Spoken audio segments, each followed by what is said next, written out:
उनके डॉक्टर, हम ही उनका परिवार, हम ही उनकी हिम्मत और हम ही उनकी उम्मीद।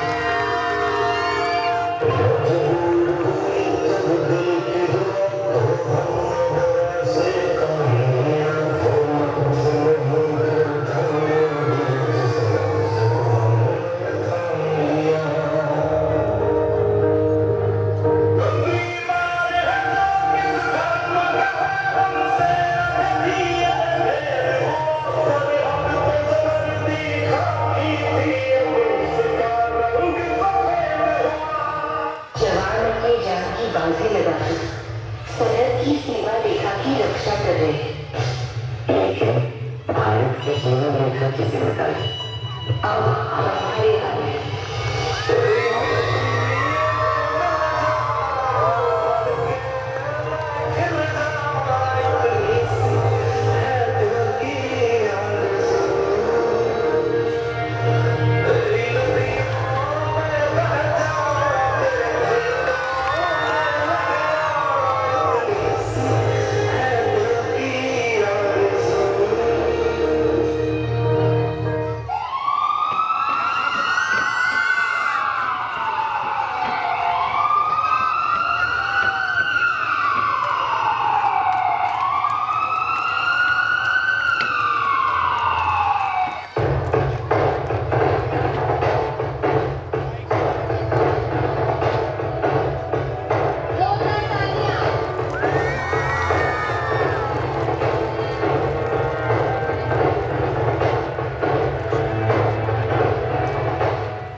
लोग सिर्फ एक टच से घबराते हैं।